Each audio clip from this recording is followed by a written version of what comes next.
Good morning. Thank you for joining us for this fifth episode of Sunday Brunch with Luke. Got a little something special for you this week. I've been really aiming towards a longer form podcast where I can dig a little deeper and know a little more about the people that are making the music out there. And so this week, I met Gavin Mounts down at the Putnam County Library. Thank you for the use of your facility there. And we had about an hour-long conversation about him and where he started, his people that influenced him and the places he wants to go, and the band that he has started. And he's an impressive young man, got a good head on his shoulders.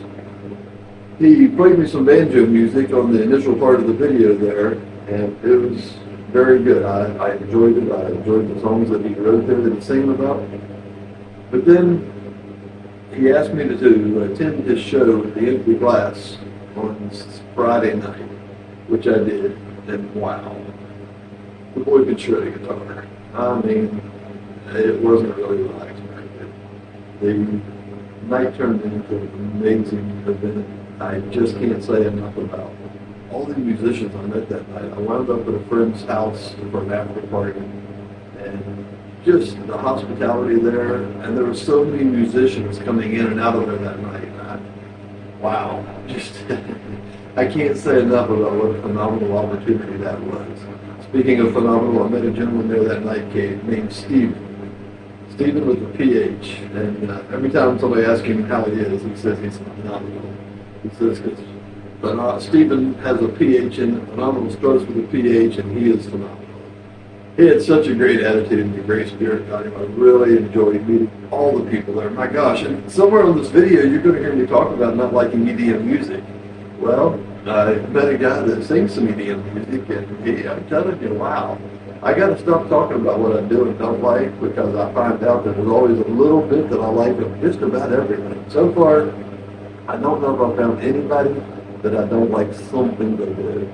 And it's all art. Whether it identifies with me or not, doesn't really matter. I'm not here to bring you music that just I like. I am here to bring you the flavor of West Virginia.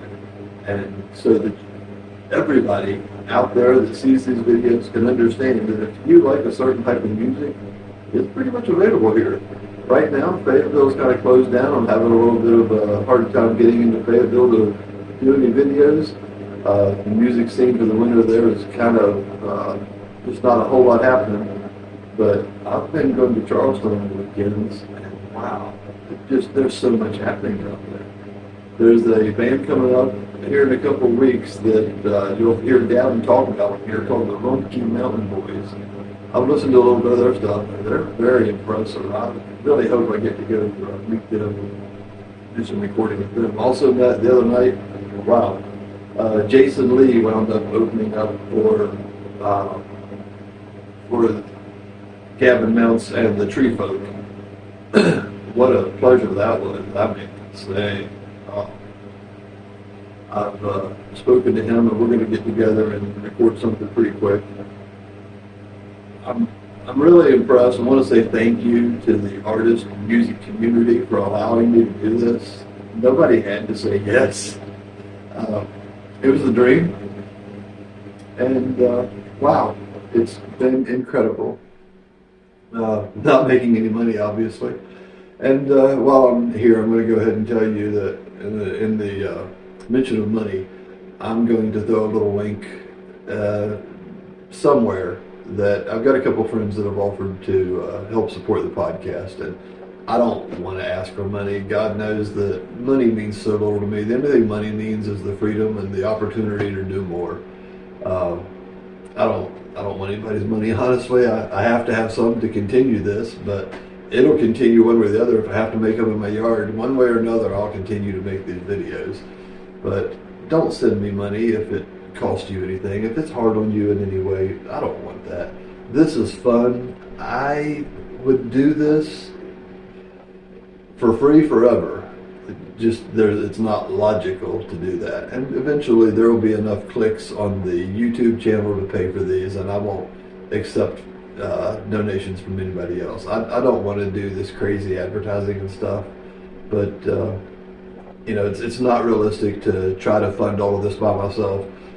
My income in life is the rentals that I rent out through my lake, sometimes Airbnb. And so when I'm renting property, I have money, and this is our off season. Obviously, when there's snow, nobody's going to the lake or the national park. So just here biding my time through the winter, making some videos and having some fun. And please enjoy this video. Once you get past the interview part, I went ahead and added all the music at the end. Now the quality of the music sound isn't exactly what I would like, but it's such a different flavor than what the other video, than the interview portion offers, that I wanted to put it up there. You can choose to listen to it. You can choose to listen to all of it or none of it. It's completely up to you. But enjoy what you can, and it's some definitely interesting music. He can shred. All them boys, they're all young, but my God, they've got a future ahead of them. I'm excited about what they're doing. Thank you so much for joining us. Like, subscribe, share, tell somebody else about us. We're going to have fun whether anybody's here or not. But thank you for being here. It sure makes a lot more sense to make these if you're going to watch them. And I want to say thank you to everybody who's reached out and called and texted and messaged. Those of you who have encouraged me. My God, I did not expect the encouragement. I kind of thought of this as a silly little thing that I wanted to do. But the friends that have reached out and patted me on the back and said thank you for doing this, it means a lot. Thank you so much. Without further ado, here is Gavin and I at the Putnam County Library. Thank you so much, and enjoy this. Enjoy your day. Look out there and it's ice and snow. It's good to have a home. It's a good place to be warm and cuddle up by a fire in my place. So enjoy this. Have a great day. Thank you so much. I appreciate you. Good morning. Thank you for joining us for the 5th edition of Sunday Brunch with Luke. I am here today with Gavin Mounts from the Charleston, West Virginia area, and we're just going to get to know him. Don't know a whole lot about him other than he's a young guy that has a very broad musical talent. He plays several different instruments, and we're going to start today with the banjo, and then maybe throughout the weekend we might get to hear him play again depending on the weather. He's scheduled to play at the Empty Glass this weekend. We'll see if that happens depending on the weather. Either way, we're going to have a good time this evening. So Gavin, tell us about yourself. Well, as you mentioned, my name is Gavin Mounts, and I grew up right here in Putnam County. I was born in Huntington, but my family's from Mingo. Okay. And so my parents moved up here for work, but I've always considered Mingo County my home place, and especially with all my family's ties to the mining companies down there. My papa was the leader of a union. And not only that, my cousin works in the Mate 1 Mine Wars Museum. Oh, and so I'm very passionate about West Virginia history. Really? And that's just one of the reasons I picked this up. But I was long before I picked this up, I was a huge fan of the history itself and the music, especially folk, bluegrass, you name it, country. I've always been a big fan, and I've played instruments now since I was I want to say 15. I've only been playing professionally on stage for about 2 years, though. How old are you? I meant to ask you earlier. Oh, I'm 22. 22, okay. I saw an interview with you, I think it was WDTV? Yeah, that's right. Back in, I believe it was October. Okay. I went on and played one of my singles, Little Miss Maisie. Yeah, that was a great song. It was about your dog, I think? Yeah, it's about my dog, Maisie. She's a mountain cur, and she's about 6 years old now. Okay. And she's just the brightest little piece of sunshine I have in my life. She sure is. And, the song goes into it, but she's got big old eyes and big old floppy ears, and sometimes she'll get her lip caught and have a snaggletooth is what we call it. So, yeah, she's my angel. But another song I performed on there, touching back to West Virginia history, was called Shanty Hollow. And oh, thank you. Yeah, it's about a true story, actually, that happened about a train robbery. I had never heard that story. Tell us that story if you would. Sure. What you know about it. Well, the way that I came across it is, I imagine the way a lot of people in West Virginia come across stories, especially local and stuff that's not, entirely documented. My grandmother told me about it. We were riding along the Tug River in her side-by-side and there's the river and there's the train tracks, and we was riding along the train tracks, and we got to this point where it was just this desolate hollow and everything was overgrown, and she said that there were some unmarked graves out there that belonged to a group of men who attempted to rob a payroll cart that was on its way back in 1917, I believe, to one of the mining companies down there to deliver the miners their payroll. And this group of men decided to kill the men driving the stage car and take the money. And what happened after that was Sheriff Hatfield at the time, I believe it was Sid Hatfield, the same one involved with the mine wars, he gathered a posse of close to 50 men and tracked them down to a place called Shanty Hollow. And that's where a gunfight ensued, which, there's plenty of historical documents that could tell it better than I do. I just read those and I said, let's write a song about it. But it ended up with the good guys winning. All the train robbers ultimately lost their lives in their effort to gain that capital from them. But I thought it was a story worth telling, along with many others that I have in the works, like Blair Mountain and Mother Jones and Sid Hatfield himself. Oh, wow. You grew up in an area that has a lot of history that I don't know all of it. I know a lot of history from down there, but not nearly what you do. I grew up in another part of the state that is probably somewhat of the reputation the same. Are you familiar with Webster County? Oh, yeah. Yeah, I'm from Webster County, and we called it redneck justice back then. Yes. And it's kind of part of the way of the old mountains of West Virginia.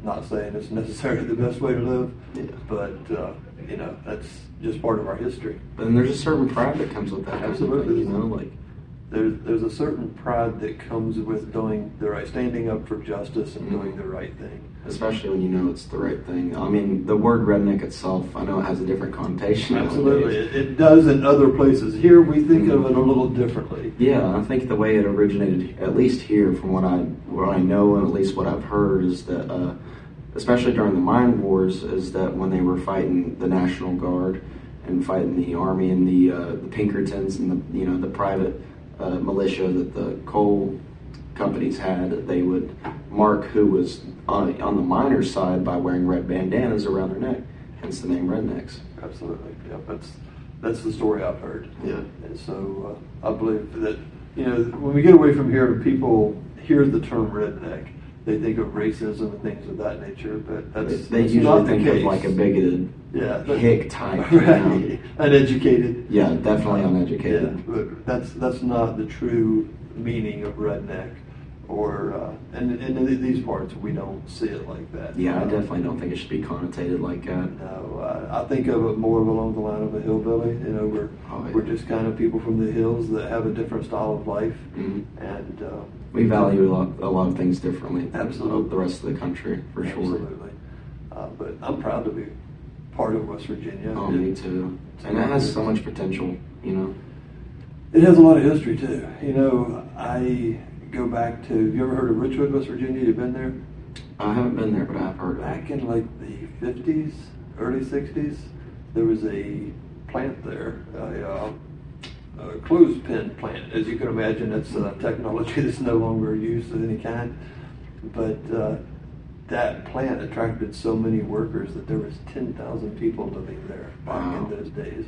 And now, I don't know if it's more than a few hundred. I don't know, but the town is, you can walk through the town and see some old architecture that was really nice, but then you walk through it, it's all desolate now, and it's kind of sad. It's a beautiful place on the Cherry River that could absolutely be one of the most beautiful, picturesque towns in West Virginia. I heard that. But I'll have to visit it sometime. The economy just hasn't lasted there to do what we needed. We have a lot of places like that. Yeah. And yes, you should definitely come visit. Have you done much in Fayetteville yet? Oh yeah, actually, a fun fact. They're a band now, but they go by a different name, or at least they did. They're called Coyote, but I used to be their banjo player. They were called R Rise. It was with Wes Lewis and Alex Bear, and they're pursuing their own individual music right now. But that was back when I was probably 17, 18, and I would go down there every Monday. Which was quite the trip. It's about an hour and a half from where I live here, and I would go up there and play and host the open mic they had there, and it was always a bunch of fun. I mean, people down there are big fans of grass and folk. And Where were they hosting that? at a place called Maggie's Pub. It's actually only maybe a mile from the River Gorge Bridge. It's actually not even a mile. Yeah, not even a almost mile. a rock. It's the first. If you're headed south, it is the first left when you cross the bridge. That's right. Yeah. And just a beautiful place up there. My mom got married up there, and you can see in some of her pictures the bridges in the background. Okay. I've walked along a lot of their trails there, and just so much going on. Have you been to Beauty Mountain? I wanted to when I went. It is my favorite spot in the gorge. I've seen pictures though, and just the range that you get to see, and like it's spreading in all directions. It really is a piece of art. There's a rock up on that hill, Beauty Mountain, that I get fascinated with. I'm very interested in the changes that the Earth have gone through. Yeah, over millions of years, and that's one of my favorite things about Appalachia. Oh, yeah. Oldest land, I believe, land mass or landform on Earth, the Appalachian Mountains, which it was split up when Pangea broke apart. Right. But as far as like land being formed on Earth, it is the oldest, and so that kind of gives some magic to me. So that, to be the truth. there is a huge, massive cliff rock up on it. If you go to Beauty Mountain, you kind of hang a right, like you're going back towards the bridge. Mm-hmm. Walk along the edge of the canyon there. You go through some ravines and stuff, and after a little while, you come to some huge rocks, and in between the rocks is kind of like a hallway that goes up between them. And on the left-hand side, there is up maybe 20 feet in the air, there's like a quarter of a football that looks like it's going out of this rock. Really? It's just gone. And if you look over here to the right, like another 20, 25 feet to the right, up the hill just a piece, there's a matching piece that's the other quarter of the football. But the difference is, in the one on the right, there is the leftovers of a tortoise shell. Oh, It's really? as big as this table. No way. And so you can see the square hatching in this fossil. That's so cute. And so the thing is that, and maybe I'm completely wrong, but it took one major catastrophe for that turtle to be buried in that rock and become a fossil. Yeah. And then it took another one for that to become upheaved To be on and the Earth. rock to split apart and for that thing to be there. Yeah. So it's, to me, it's a record of two major catastrophes. Oh yeah. And so I'm very, very fascinated by that. And that's one of the reasons Beauty Mountain is just my favorite. To be able to walk along there and gorgeous place. see that history. It's just, West Virginia is just one of the It most is beautiful something so places in good. the earth. Like Yeah. Shenandoah. Oh my Up gosh. there is beautiful. Yeah. Even though Mingo County has been tarnished a lot by coal companies with the slurries they've brought and a lot of the blown up the mountains, you can go up there on Glen Ellum, which used to be a boom town. So like they cleared off the entire top of a mountain, and they're not there anymore. But they used to have stores and schools and housing up there, and then people would just go right outside of town and mine. It's all gone now. There's not even a single building or a brick or a piece of wood or a street left. But if you go up there, there's no light pollution, first of all, and so you'll get to see every star in the sky. Wow. And then second of all, you can just look out across the mountain ranges, and you're so high up that it kind of looks like just crevice after crevice after crevice, like, kind of like how a brain is. You just look deep down, and it goes on and on and on forever. It's amazing. I can go to different places in West Virginia. I can sit here and tell you stories about some of the places I've been in West Virginia to see some of the views. But I can go just about anywhere in West Virginia and find absolute beauty. Oh, yeah. And the sunrises and the sunsets, the way the shadow across the mountains when you ripple, when the mountains ripple if you're up high enough. There's a place on Route 19 as you're headed south on Powell's Mountain. Just as you crest the top of that mountain, over to the right, you're looking back towards Wyden and Dill. And when the sun sets over that, it is the most beautiful view of West Virginia. I've photographed it, I don't know how many times. If I'm going through there in the evening and the sun's setting, it's just a draw. I can't not stop. It's never the same. No. And, the leaves are on sometimes it's snow. It's just never a bad picture there. Yeah, or like pure summer, just Yeah. lovely green everywhere. Yeah. I get carried away when I think about the beauty of West Virginia. And I love its people too. They're just as beautiful. Like, despite all the politics and how angry people get sometimes, I mean, you go up to anyone on the street and talk to them, you were more than bound to find someone you can connect with, Absolutely. or at least someone that's kind. Absolutely. You know, that's how I've made myself go around as a musician. Like, there's not been one person I've bumped into who didn't have a kind thing to say, or at least want something to share. Yeah. West Virginia is full of good stories. Absolutely. And that's one of the things that makes me want to do this, is to share those stories with the rest of the world, because the rest of the world kind of looks at us and they think different things. But I see the talent here, and these hard times that people have, they turn into great art. They turn into good stories that a lot of times come out through music. So, who are your influences? I've gotten way off of the music track here. No, I'm kind of glad we did, because it was worth talking about, I believe. But I am here to talk about anything that you want to talk about. I don't want to know just about your music. I want to know what makes Gavin Gavin. Well, I mean, that's definitely a big part of Gavin is the music. I mean, without music, I'm not exactly sure where I'd be right now. I guess I'd be laying bricks somewhere, for all I know. Yeah. Or floating down a river. Floating down the river is not a bad thing. A little bit it's cold. not. Yeah, especially right now. But I'll tell you what, when I first started, some of my biggest influences at the time was just because they were getting their start here in West Virginia, was like Sierra Farrell and Tyler Childers. Tyler came up to Charleston, and I actually got to see him long before I could even drive. And so I got to see him growing up, and then as time went on and the music became more popular, I got to meet people like Josh Thomas and Jacob Thomas of 600 Pounds of Sin, who worked with Sierra Farrell, and Sierra Farrell's a Grammy winner now. She hailed from Charleston, but even outside of Charleston, I mean, Rumpke Mountain Boys, which is a local tri-state band, which they've been all over the East Coast and probably even out west too. They describe themselves as trash grass, which basically just means they cover and play any song they want, but they do it through bluegrass instruments, and so they're a big creative force of mine. I don't know, I named like Tyler Childers, who's a bigger name now. I could probably name a few other bigger names. I could probably go on all day, like Doc Watson, Tony Rice, Jerry Reed, Billy Strings. Strings. I said Doc Watson already. Right. I'll say it a third time. I mean, he's great. But, and like, even around the area, like the Kind Thieves, just so many great artists. I got to see Archie the other night. Yeah. He's also with Ben Fishing. Yeah. So he was playing up at Charlie's the other night. I got to go see him for a little bit. And have you heard of Fletcher's Grove? Talented. No, I've not heard of Fletcher's Grove, I don't think. They're awesome. Well, John Ingram, I don't know if you heard of him. He's going to be at the Greenbrier Valley Brewing Company here. That is right. The 7th, I think it is. I forget. I looked at it just a while ago. I'd like to meet him. I don't know that that's going to be a weekend that I can do it. I've got a lot going on between now and then. Yeah. But he's someone I definitely...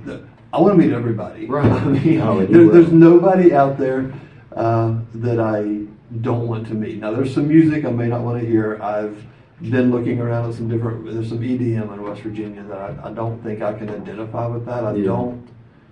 It's not that I'm sure there's somebody out there that identifies with EDM music, but I don't understand it.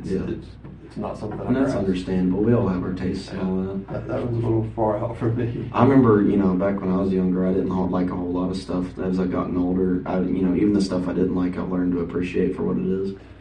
Most music I can find. I have been to the Charleston Auditorium for the classical music.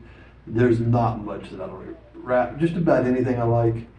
When it gets to words I can't hear, then I'm kind of done at that point. I understand. Yeah, well, and I think the biggest part about me is that, like, a lot of the music I listen to is kind of to do with the culture of, like, Southern culture, basically, or even at the very most Appalachian culture.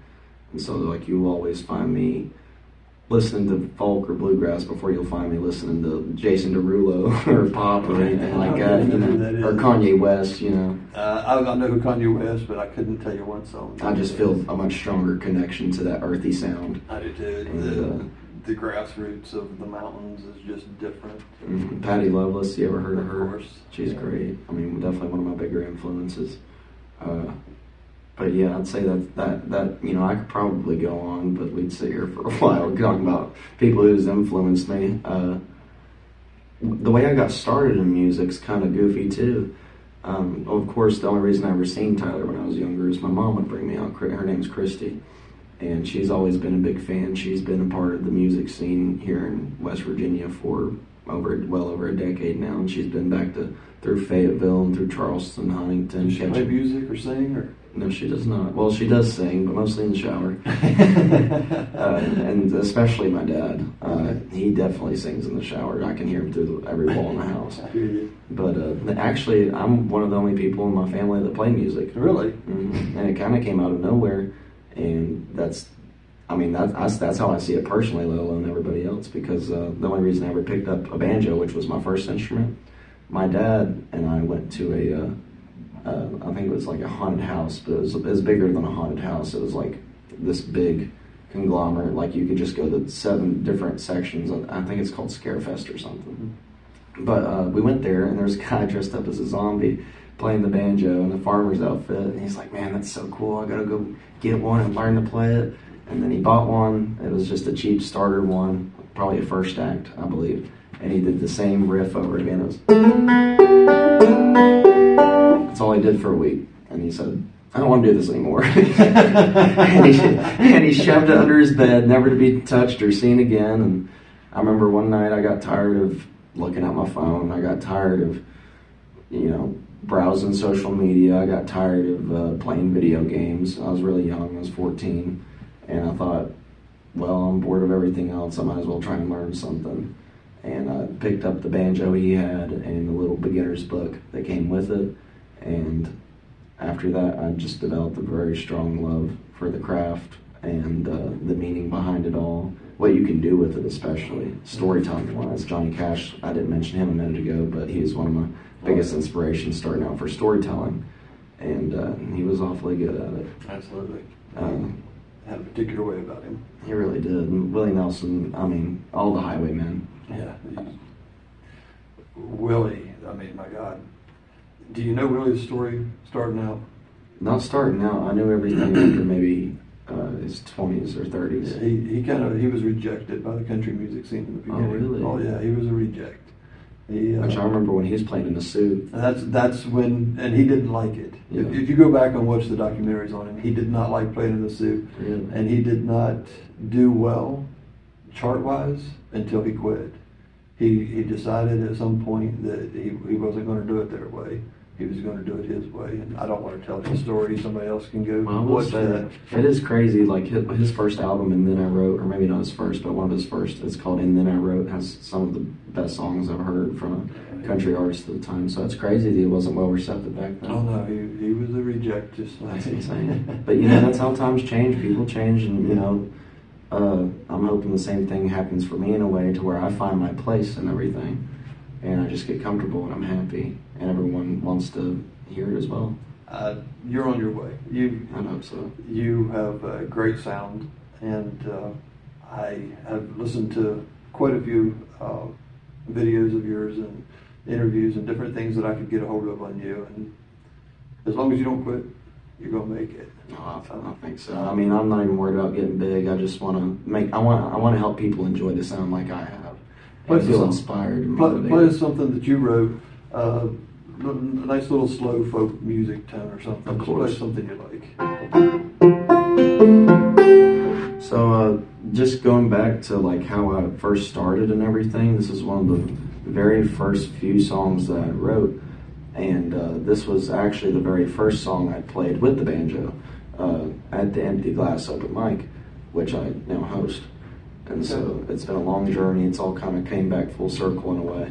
And you can definitely tell a 14-year-old wrote it because it's about demons. It's about demons? Yeah, well, essentially, they're kind of more like symbolic of worries and anxieties. You'll be able to pick it out in the song, but I remember sitting there, I came home from high school one day and something kind of took over me in a weird way, and I just felt like I wanted to create, and this is what I ended up coming up with. This one's called 5 Demons.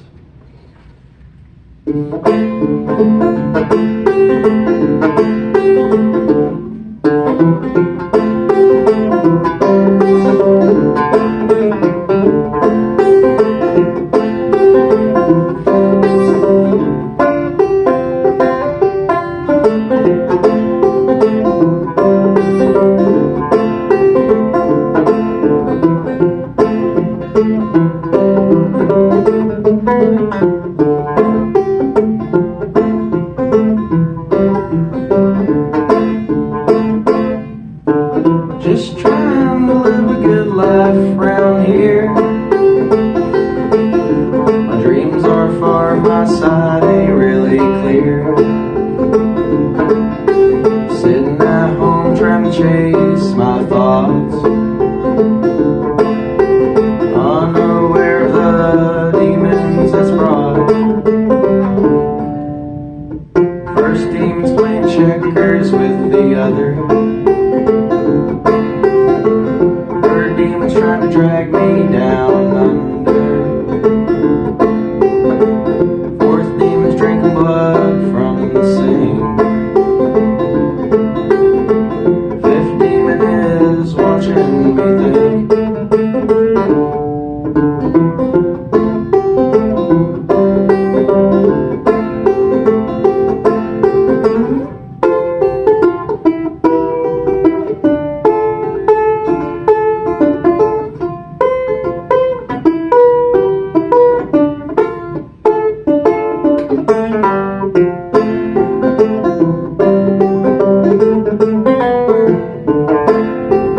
Wondering what I'm gonna do tomorrow. Fourth demon said, why even bother? First demon started arguing with the other. Third demon said, set it all ablaze. Fifth demon said he better watch his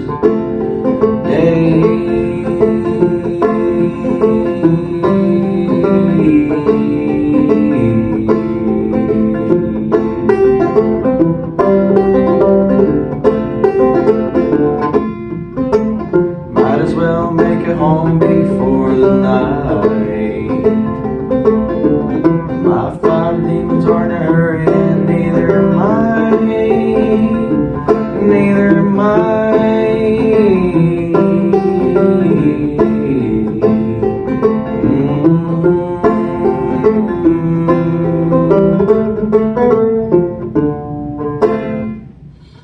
Very good. Thank you. Thank you.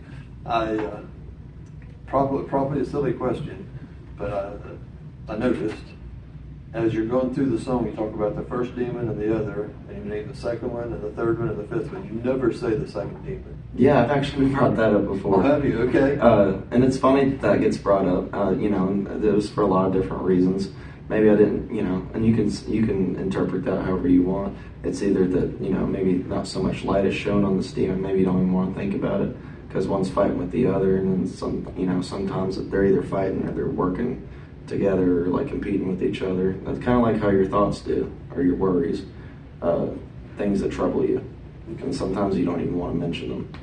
Speaking of troubles, and I don't want to put you on the spot, You're all right. but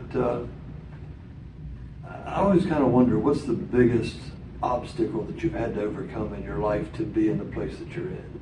Well, I will say, as far as music goes, there's a lot of people who are very critical. And you'll find a lot of those times, you know, there's a big difference between being critical and giving constructive criticism. I've always been good at taking constructive criticism because I know that they're telling me that to help me further myself and better myself. My writing, my singing, my playing, and a lot of stuff I'm still having to work on, just like anybody else. Of course. But there's also been a lot of people, especially like I remember one time, and this was, you know, a short time. I don't think this has ever even happened after or before, but I went to an open mic, which, you know, out of all places on earth is a place you should go and feel safe, where you should go and play whatever you want, no matter your skill level. It's just a place for you to get your start and to feel comfortable and express yourself. And I remember I went to a bar in Dunbar, and I was there doing an open mic, and it never was a popular open mic, or at least not too much, or at least not the times I went there. But I remember I'd finished doing my songs, and this is back when I first started, so I wasn't great, but I wasn't too bad either. I mean, I wasn't stopping and starting over and stopping and starting over. I got through the song just fine. But I remember coming off stage, and the doorman came up to me, and he said, there was some fella here that was telling me, the doorman, that kid should get off stage, which is not anything you really want to hear. Yeah, it's hard for me to understand why the doorman would even carry that. He did message kick him to out, you. actually. Oh, did he? Mm. Okay. Well, he was wanting to let me know, I guess, just to be honest with me, Okay. and to also just tell me that he got kicked out, because that's, that kind of stuff should not be allowed, and it wasn't. But it stuck with me for a while, There are things I like never that. even got to see his face. Yeah. Just that literal voice in the void that's telling you should get off stage. So how do you process that now? So the way I process that now is knowing that when I'm at home, or in my own time at least, that's not even talking about being on stage or anything, I know that what I'm doing means a lot to me. And it means a lot for my growth. And not only that, I really enjoy what I do. Sometimes I'll sing a false note, or I'll play the wrong note on my guitar or banjo, whatever I'm playing at the time. And just like everything else in life, you will always make mistakes. But you can always try better, and you can always nail it. It's a mixed bag, but you always have to be grateful for wherever you find yourself, and then you need to keep trying. Absolutely. I appreciate that attitude. I know we've talked here quite a while. I don't even know how long we've been talking. I know you're doing well. Before I forget it here, Treefolk. Tell me about your new group. Treefolk. Yes, so I have been playing music for a while. I was actually doing it solo professionally solo for at least the past 2 years, and I found a lot of success in that. A lot of people dig a singer-songwriter, sings a song. Goodness gracious, a singer-songwriter. Goodness gracious, I'm the guy who plays Brett's music. Can't even speak. But yeah, a lot of people appreciate that. There's something very intimate about it. But as the past year and a half's rolled around, I've always been aching for something a little bit more enriched, a lot more full. And you can do so much by yourself on one instrument, but there's nothing like having a whole band behind you. And what makes this band so special is that they're my friends that I've grown up with for years. I went to school with the majority of them, Okay. and I'd say I'd say half or one of them I met in the process of just discovering myself and my music, and I've seen how far they've come, and they've seen how far I've come. And we had another band. It was kind of like the prototype, Mm-hmm. and it was called Vandalia, and it was going all right. It was kind of like a Three Musketeers thing, one for all for one. I wasn't the lead or the front man. We all wrote songs for it, but they all decided to come back me up in my music, and that Wow. gave me a lot of excitement and pride in myself. Not bad pride, but like just being proud that they'd want to come help me. Just an endorsement. Yeah, exactly. And you said, why did they decide to do that? No, I said that's just an endorsement. Yeah, exactly. Basically, it's just, hey, I got your back, and I like what you're doing. Yeah. To And they're me, when songwriters, somebody too. does that, it's one of the greatest compliments you can get, honestly. Yeah, and I told them I'd back them up anytime, but they're very headstrong about helping me out in my future, my ideals, and they're so talented at it. We've worked at it endlessly, just about every week for the past 6 or 7 months. Great. I think only recently we debuted ourselves, which we played a few farmers markets, but that was back when we were unofficial. Okay. And now that we've become official, we played at the Blue Parrot. We opened up for Static Fur, which is one of the bigger local bands in Charleston. They're great. Patrick Nelson's an incredible guy. I saw just a bit of them one night at the live at the shop when there was another gentleman there playing with them. I can't remember. It was opening. Was that recently? Yeah. I think I heard about that show. Yeah, it was a few weeks ago, like 3 weeks ago or something. Anyway, it was a great show. I'm sure it was. They always put on a good time. And after them, it was actually a EDM artist. And so people who were there that night got a taste of grass and folk and rock and psychedelia and a little bit of everything. Oh yeah, it was a good progression. Yeah. And ever since then, we've just been really digging in, and we've actually found ourselves a lot of great opportunities. Not just the shows that's coming up, but and I've yet to make a poster for it. But I mean, I mentioned earlier Billy Strings. He's one of my bigger influences. Definitely a part of the. At least one part of the reason I got into this. He's coming to Charleston in April on the 22nd, and we'll be playing an after party. Oh, really? That night, yeah, at the Blue Parrot, and we're opening up for Dinosaur Burbs, which is a big rap group in Charleston.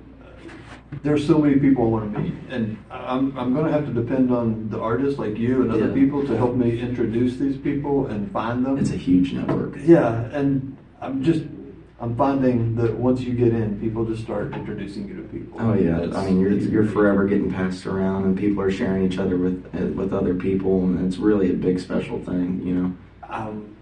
I'm happy.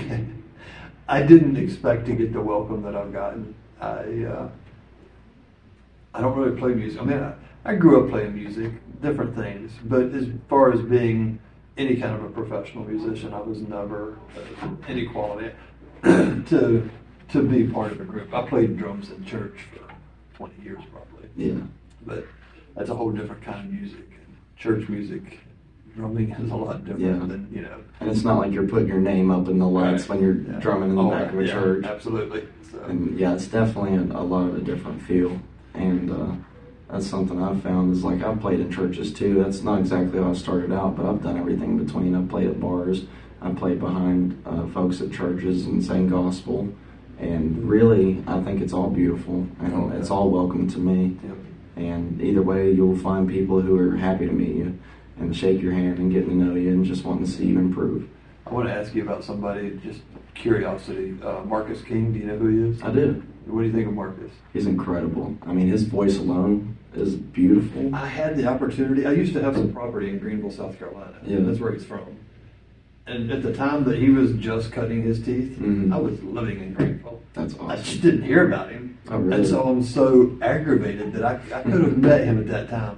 There's a blues bar down there that I cannot think of the gentleman, Mac Arnold. You ever heard of Mac Arnold? Mhm. He's an old blues singer. He kind of got famous from making a gas can guitar. Remember the old? Well, you wouldn't remember. You're too young.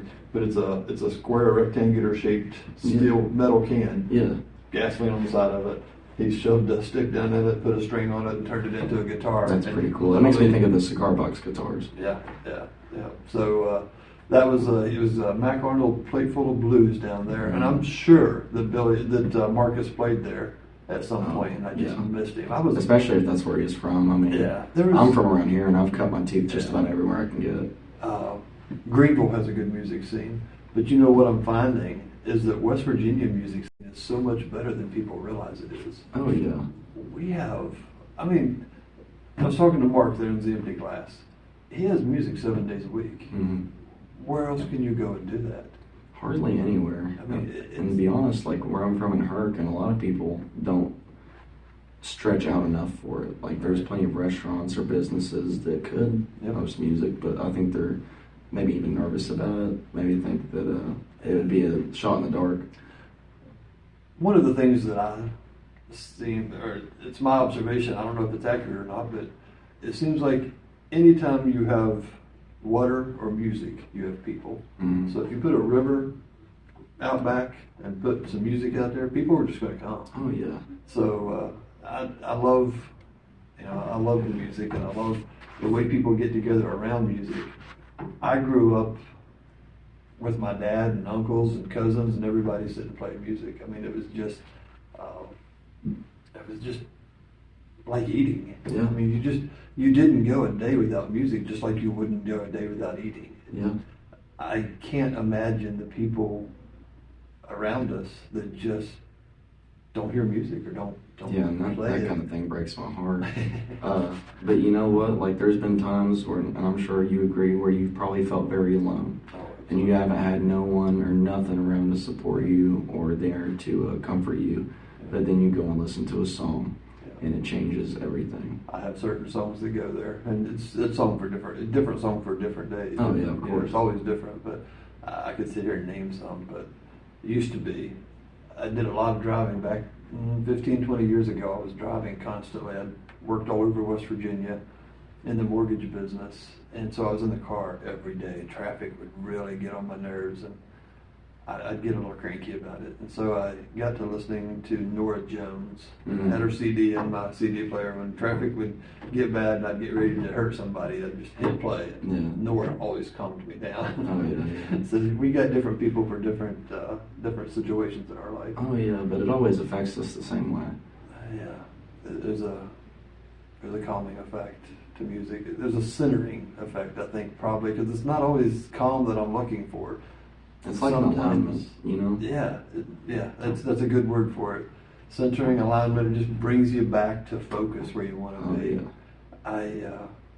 One of my favorite things is when I'm feeling good and I put on a real Rocky song, I feel even better.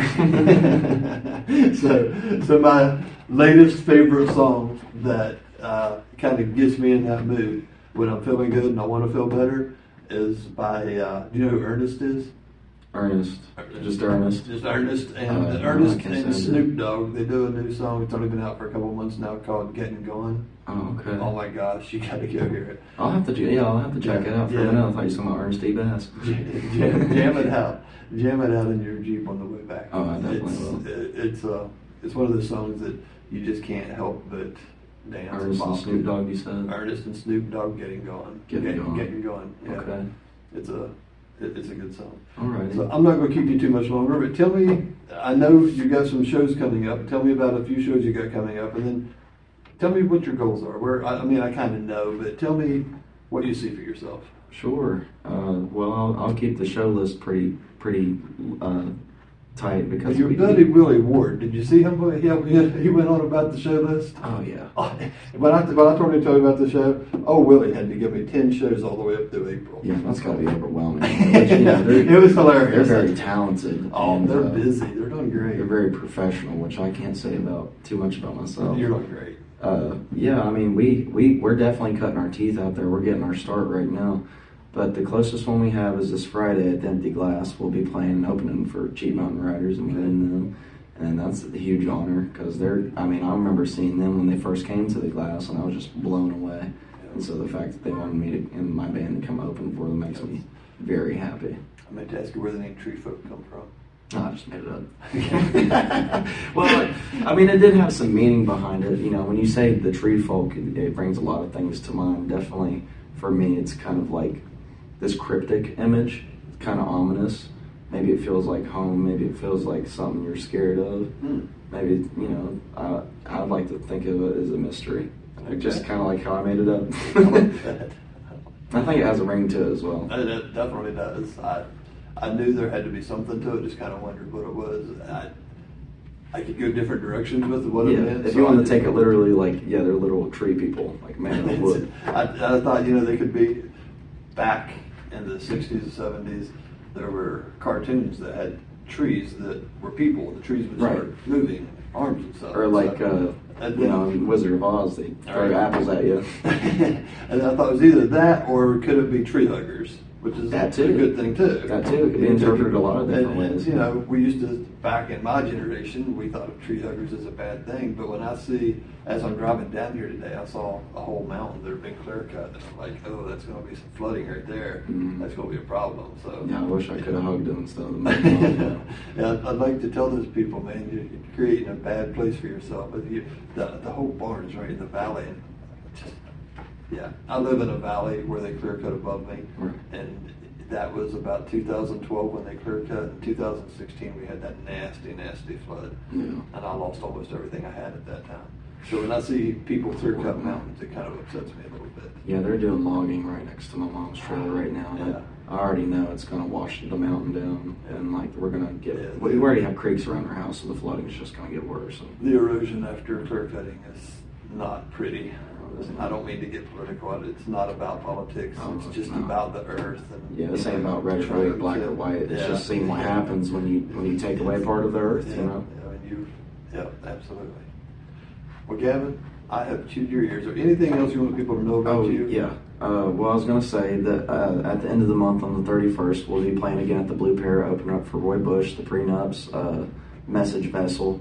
And then after that, we'll be venturing to Huntington, our first debut in Huntington at the 1901 House. It's going to be a little house party, so that will be a lot of fun. And as I mentioned before, we're holding an after party with Dinosaur Burps after the Billy Strange show on the 22nd, where he plays at the Charleston Coliseum. We'll be at the Blue Parrot, and we got a lot more stuff coming after that. I would like to release a single, the Little Miss Maisie that we was talking about earlier. I'd like to release that as a single. And then I'm working on my LP with a lot of my earlier songs, like that one I played a moment ago. That will be number 2 on the list. Okay. And thank you. And I'm always continuously writing. I'd say even after that LP, I wrote a whole other album, and then some. And so it's just a matter of getting it all recorded and getting the band out there and getting all this nice and tight. Well, I hope the weather works out this weekend. I can see you at the Glass. That's it's exciting, and It is. I want to see your whole band together. I haven't. That's something I haven't got to see yet. I got to see several videos of you, but I haven't got to see your whole band together. Oh yeah, we're brand new, but we get together every week. We're getting together twice this week just to make sure we have stuff cut out for this Friday. Sweet. But I'm very proud of those boys. And if you're free any one of those days throughout the next 3 months, 4 months, come out and see Gavin Mounts and the Treefolk. We will give you a great time. Absolutely.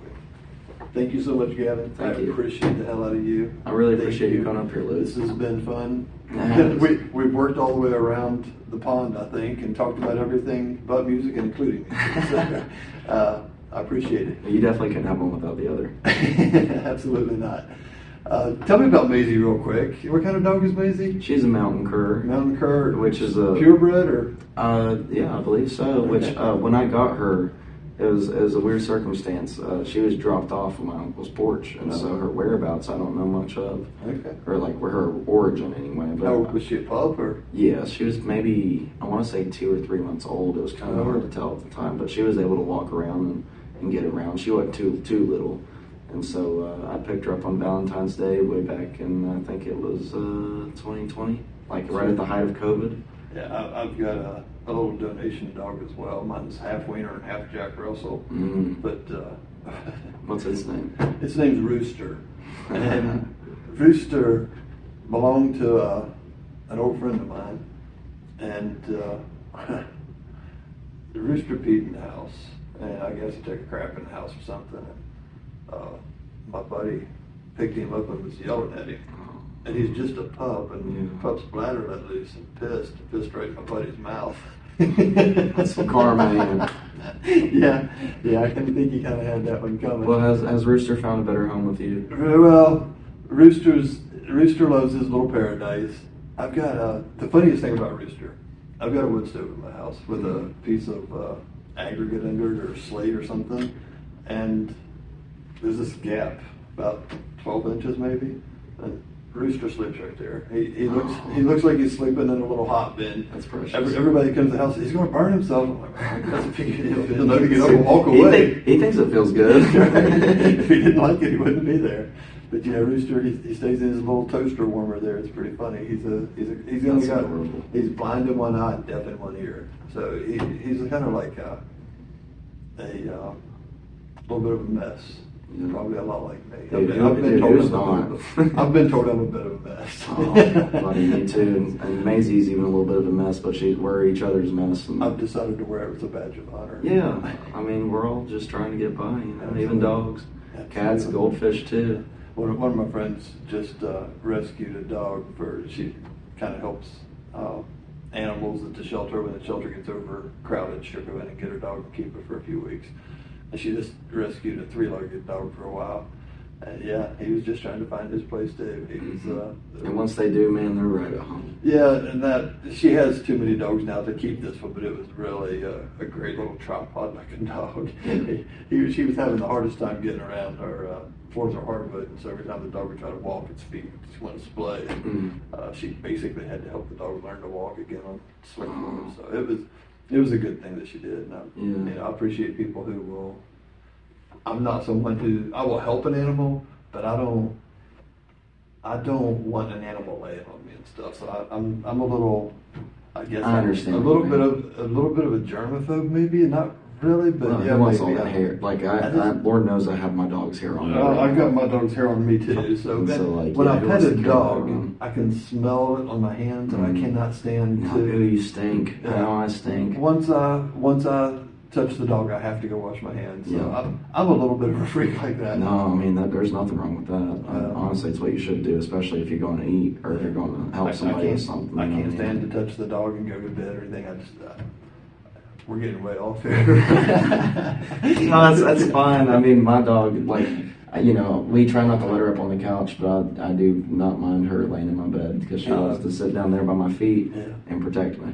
Yeah, I won't let mine in my bed because I see the crap he rolls in all day long. Oh yeah. Yeah. No, I mean, when I if see Maisie how- stinks, she's going straight to the bath Yeah. every time. Yeah, I don't. I've got this little bed for my dog that a friend bought me. It's a little donut-looking thing with a flap on top, Mm-hmm. and the dog gets in there and does a circle and turns itself into a little bun inside there, basically. And he's got two of those beds, one at my friend's house and one at my house, and it's the best little bed in the world. I don't mean to do an advertisement. No, you're fine. He's a great little dog. I bought Maisie a bed, and she looked at me like I was stupid. And she went up and walked on the bed, and she kind of did the same thing, went and done circles. She's like, "No, this ain't good enough," and goes and lays on the concrete outside. And I'm like, "What are you doing?" Yeah. But yeah, animals are wonderful. Yeah, I've had a bunch of them. I had sheep. I had 2 miniature horse for a while. They were a blast. The miniature stud was. I just needed more videos of him. He would get so angry when I had a mare there and I had him, and he got her pregnant.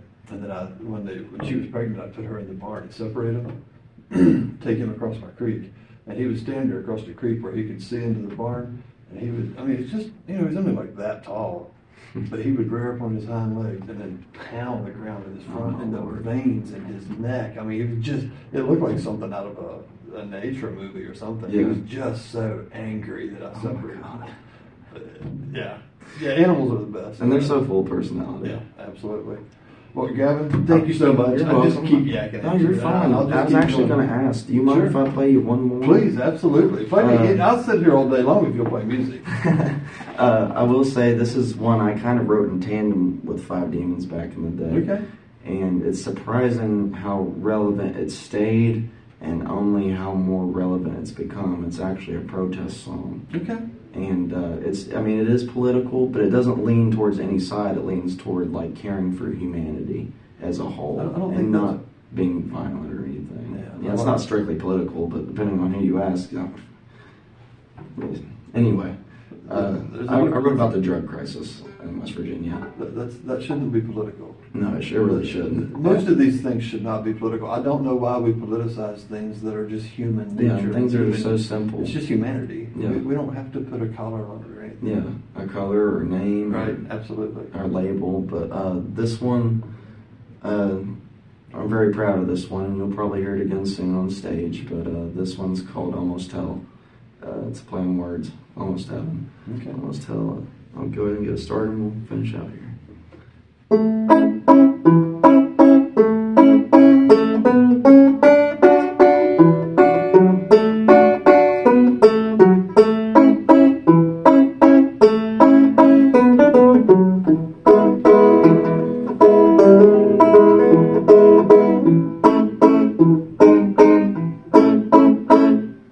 Angels up in heaven, watch as they cry, 'cause the mountains turned upside down, folks started to die, building up walls and burning down bridges and big old green valleys between the broke and the privileged.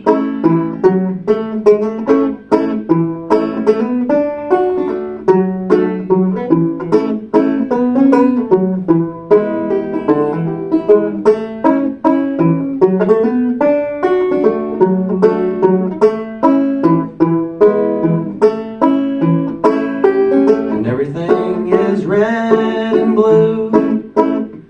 You can't get to me, but I can sure get to you. Patience grows thinner as far as I can tell. It ain't almost heaven. In fact, it's almost hell.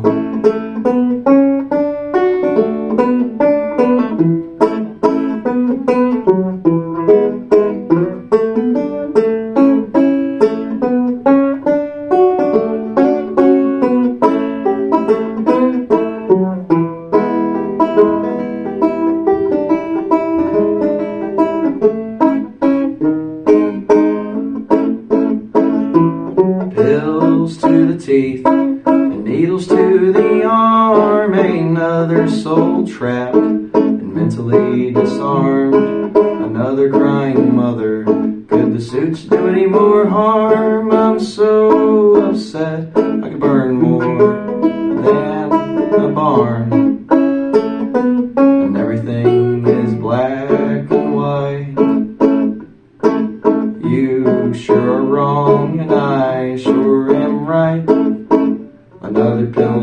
soul and another soul to sell. It ain't almost heaven. In fact, it's almost hell.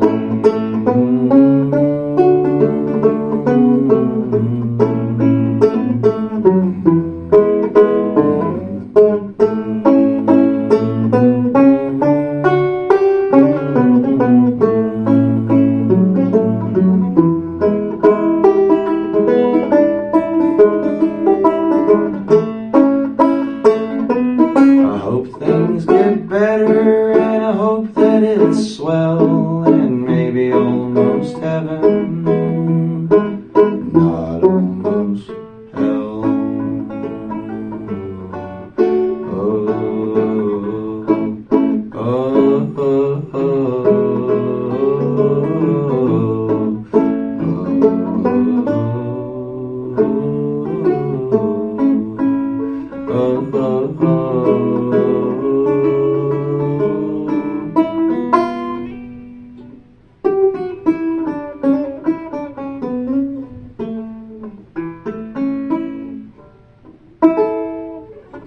Good job, I like it. oh, thank you. Yeah, that was definitely a little bit more topical. I'll put it that way. Is there anything else that you want to tell us or play for us before we get out of here? I just want to thank you for having me, Noah, and I believe we might have been talking about showing up in some other capacity with maybe the band at some point in the Yes, future. absolutely. I think that would be fun, Absolutely. especially after we get our feet wet a little bit more. Yeah, and I wanted to definitely get you on the show or on the podcast for this weekend. And with the weather coming in, I didn't know if we could do it. Yeah. So I appreciate you going out of your way to work with me today. Of course. And this longer format is really what I want to get into. I like the little short interviews at the bars, but I really want to get into, I mean, the show's really about what's behind the people. Yeah. It's not really. I can definitely tell it's a lot more intimate than Yeah. stuff I'm used to. Like, Yeah, I want to know what makes people, what makes an artist an artist. yeah, You know, as you go through life, you're going to have some trials and tribulations, and each one of those gives you a little more depth and character to your soul. yeah, And watching you develop over the years is going to be fun for me. yeah. I appreciate that. And And the same thing for you, you know. I sit and laugh at myself because I'm 57 years old. If I was going to do this, I should have done it 20 years ago, not Hey, not at when least I'm you an old started, man. So, right? but It's I'm never not too doing late, it. as I'm they not say. doing it to get rich or to do anything like that. I'm doing it because I love this. Yeah. One thing that I've always told my nephews and my nieces is, you're young, and my kids. I've got 3 daughters. Go find a job that you absolutely love, and you would do it if you didn't get paid. Yeah, That's my. I don't want to do anything in life anymore that I'm doing it for the money. yeah, and you'll never work a day in your life. I Practically. don't want to work anymore. I just want to have fun, and this to me is fun. And I don't make right now. I'm spending money to do this. I don't know if I'll ever actually make a profit doing this, but it's fun. Yeah. And I'll do it whether I make money or not. As long as I got somebody to support me. I've got a few friends that I'm like, hey, I could use a little donation this weekend.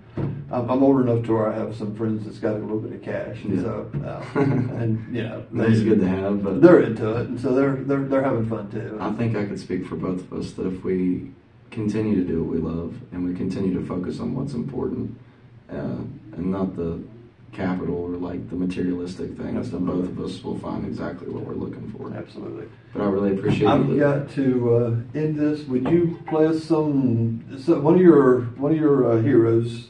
Just play us some picking, and I'm going to say an exit. Sure. Is that all right with you? Mhm. Thank you so much for joining us on this edition of Sunday Brunch with Luke. You can see this one's been different. I probably should go back and edit some stuff out, but I'm not the editing kind of person. I like everything to be real and raw. And so at this time, we're going to go ahead and close this. I do need you to like it, to share it, subscribe to us, and also we will put a link on there to Gavin's channel. So make sure you go onto Gavin's channel, like his music, follow his music. All these people that I'm putting out there, please like and follow their music. We absolutely want to promote them, and we want the rest of the world to know about the quality and depth of music we have available here in West Virginia. Please come out and see all these folks. Thank you very much for joining us, and we'll see you next time.